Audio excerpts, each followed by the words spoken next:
you know, there's still things that are going to be there just, you know, from anytime you have surgeries, those things aren't going to go away. But I feel like I'm good enough to go out there and play at a high level and not worry about, you know, nagging injuries here and there.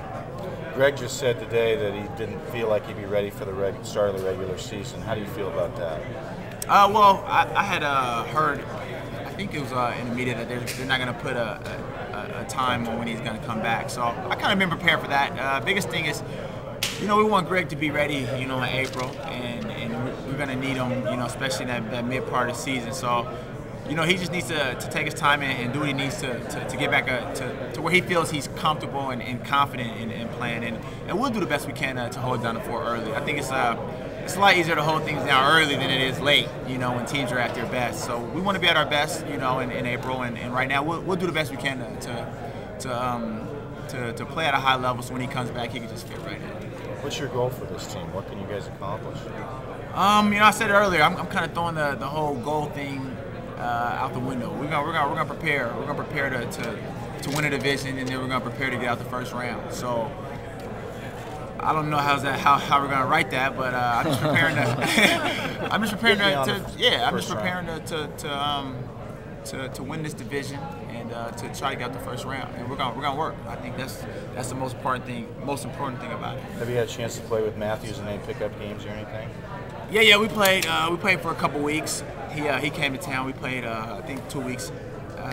About a week ago, we played for about 2 weeks straight. What are your thoughts and what will he give you guys? He's a good player. I mean, he brings a lot of intangibles. I mean, you know, he can guard. You know, I played against him last year. He can guard. But at the same time, if you sleep on him, you know, he can score some points. So I think he can shoot the 3 ball, you know, which will help continue to space the defense. And then he does a good job attacking the rim. You know, he's a strong guy. He's kind of wide. So I think he's gonna bring a lot. He's just a winner. You know, I think if you watch the things he did for Utah, I feel he'll fit in really good with our team.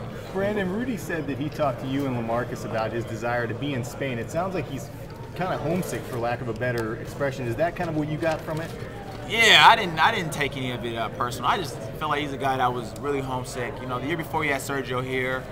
So, you know, it's gonna be our job to make him feel more comfortable, you know, being here. You know, we can't leave him on that island to where he gets really lonely. So, you know, I'm one of the guys who I really like Rudy on this team. I think he helps us, and when we're at our best, Rudy's playing really well. So I want him here. So, you know, I think, you know, we got to do a much better job of making him feel comfortable and not leaving him out there on that island where he gets really homesick, because, you know, he can't help us be a really good team. He says he doesn't want to be anywhere else in the NBA. It's Spain that he wants to be in. Yeah, no, I kind of knew that. It wasn't a matter where I felt, you know, Rudy wanted to be traded to another team. I had always thought he wanted to go back home. So, you know, we're gonna, you know, let, you know, him and Rich Cho handle that. But, you know, the biggest thing for me is, you know, I asked him, you know, now that you're here, we're gonna need you to play, and he's like, yeah, I'm gonna play hard. So, you know, Rudy's hopefully gonna give us his best, and we'll make sure we do the things that make him feel a part of this team, and, you know, so that way he's comfortable and he's playing at his highest level. Immediately after the season, how much time did you spend with your knee? Was there any other things?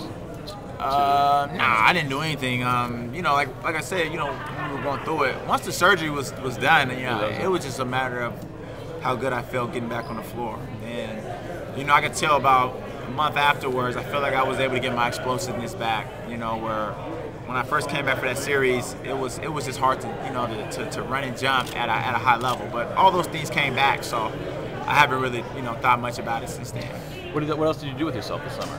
How much? This summer? Just work out. I spent a lot of time with family.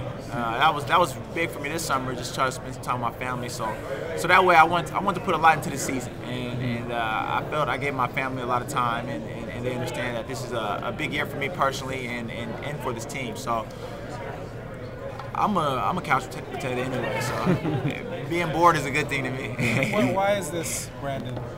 Why is this a big year for you and the team? I think because, you know, we made it to the playoffs. We've experienced 50 win seasons, and just personally, I want to go past that. I mean, you know, it's just last year when we had won the 54 games. You know, going into the next season, I was going through a lot of contract stuff, and LaMarcus was, and I felt like there was a lot of distractions. Where this summer was real relaxing, and I had a chance to really think about, you know, what I need to do to try to help get this team to that next level. And the biggest thing was I had to mentally be all the way here, and I think, you know, this summer was good for me because I thought about the team a lot. I thought about what we need to do, and And now it's just going out there trying to prepare these guys and leave them the best I can. Are you